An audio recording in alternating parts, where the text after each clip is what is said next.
नमस्ते दोस्तों, आज हम बनाने जा रहे हैं एक अनोखा केक जो धार्मिक अवसरों पर बनाया जाता है। कैथोलिक लोगों में कम्युनियन यह एक धार्मिक अवसर होता है। जैसे कि आप देख पा रहे हो, यह एक रिच फ्रूट केक है और इस रिच फ्रूट केक को मैंने अच्छे से बेसबोर्ड पर लगा लिया है। अब मैंने यह काजू की पेस्ट ली है।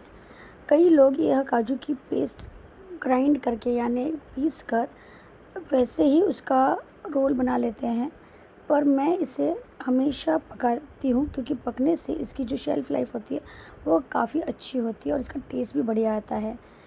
इस रोल को मैंने अच्छे से बेल कर उसकी एक रोटी बना ली है। जैसे आप देख पा रहे हो, यह जो रोल है मैंने अब उस केक के ऊपर लगा लिया है। अब हमें अच्छी तरह से यह रोल केक के चारों ओर लगाना है। जब वो अच्छे से चारों ओर लग जाए तब हम एक केक स्मूथनर टूल लेकर उसे अच्छे से स्मूथ करेंगे। जैसे आप देख पा रहे हो, यह केक मैंने अच्छे से केक स्मूथनर से स्मूथ कर लिया है। काजू की इस पेस्ट को माज़ेपान कहा जाता है। केक को अच्छे से स्मूथ कर फिनिशिंग देने के बाद अब बारी आती है इस पर फॉन्डेंट लगाने की। फॉन्डेंट हम होममेड यूज़ करते हैं क्योंकि होममेड फॉन्डेंट का जो टेस्ट होता है वो काफ़ी बढ़िया होता है। अगर हम रेडीमेड फॉन्डेंट यूज़ करेंगे तो उसका टेस्ट इतना बढ़िया नहीं आएगा। यहाँ पर मैंने आइसिंग शुगर फैला ली है और होममेड फॉन्डेंट ले लिया है। अभी इस होममेड फॉन्डेंट को मैं अच्छे से एक रोटी का आकार दे रही हूँ ताकि आगे चल के मुझे जब उसे बेलना पड़े तब कोई तकलीफ़ ना हो।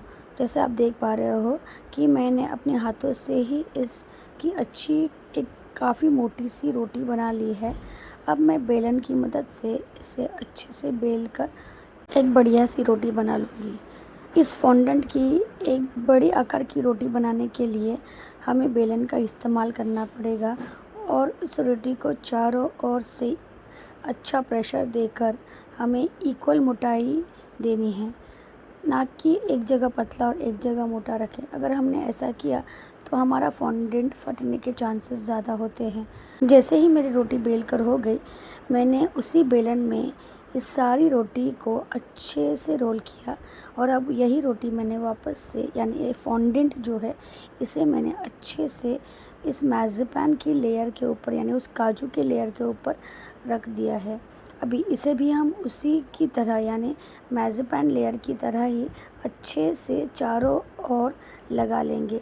इसको हमें बहुत ही सावधानी से करना पड़ता है क्योंकि इसके फटने के चांसेस होते हैं, क्योंकि यह एक होममेड फॉन्डेंट है। यह काफ़ी सॉफ्ट होता है, इसीलिए आपको इसे बहुत ही सावधानी से बेल कर अच्छे से केक पर लगाना पड़ता है। थोड़ी सी भी गलती हुई तो फॉन्डेंट फट जाएगा। जैसे आप देख रहे हो, मेरा भी फॉन्डेंट थोड़ा सा एक जगह से फट गया है। यह होममेड फॉन्डेंट होने के कारण वो थोड़ा सा जो फटा हुआ हिस्सा है उसे हम आसानी से छुपा पाएंगे क्योंकि ये फॉन्डेंट काफ़ी सॉफ्ट है। इसी वजह से हम उस फटे हुए हिस्से को आसानी से कवर कर पाएंगे, क्योंकि जैसे हम इस केक को स्मूथ करते जाएंगे स्मूथनर टूल से, वैसे वैसे वो जो फटा हुआ हिस्सा है वो अपने आप अच्छे से स्मूथ होता जाएगा। देखिए, अब ये पूरा केक स्मूथ हो चुका है। अब हम इसका डेकोरेशन चालू करते हैं। इस डेकोरेशन के लिए मैंने एक नॉन एडिबल रिबन ली है, गोल्डन रिबन, और इसे अच्छे से ग्लू से मैंने उसके एंड में यानी बेस पर चिपका लिया है। अब मैंने फॉन्डेंट के जो लेटर्स यानी अल्फ़ाबेट्स काटे हैं वो अल्फ़ाबेट्स मैं एक एक करके इस केक पर लगा लूँगी।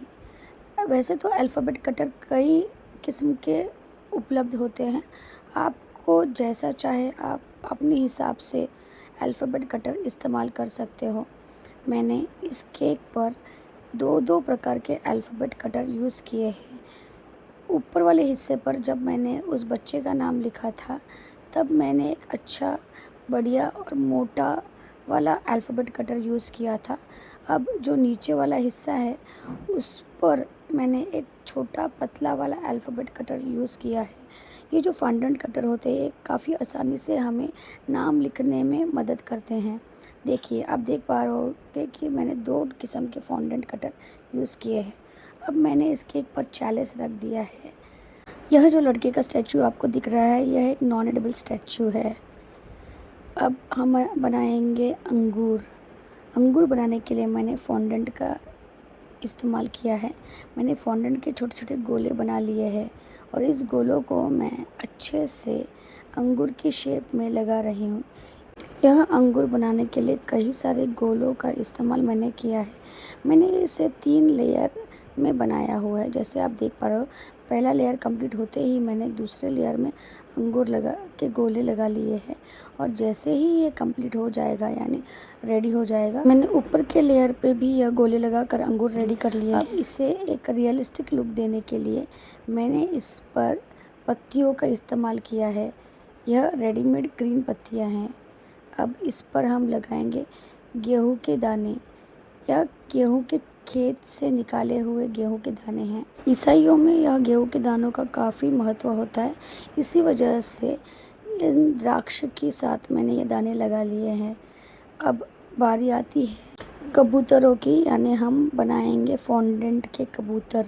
फॉन्डेंट के कबूतर का भी एक अलग महत्व होता है, इसीलिए हमने इसे भी इस केक पर इस्तेमाल कर लिया है। इन्हें काफ़ी पवित्र माना जाता है ईसाइयों में, इसलिए यह हमने इस केक पर लगा लिए हैं। और ये देखिए रेडी हो चुका है हमारा केक। दोस्तों, आपको ये केक कैसे लग रहा है, आप मुझे कमेंट करके ज़रूर बताना। अगर आपको मेरा यह केक अच्छा लग रहा है तो मेरे इस पेज को लाइक करना ना भूलना, शेयर करिए और सब्सक्राइब ज़रूर करना। फिर हम मिलेंगे वापस एक ऐसे ही प्यारे से वीडियो में, जहाँ पर हम ऐसे ही अच्छे अच्छे केक बनाना सीखेंगे। मेरे इन वीडियो में मैं कोशिश करती हूँ कि आपको जितना हो सके उतना केक के बारे में मैं बताऊँ। आज के लिए इतना ही दोस्तों, बाय बाय, सी यू।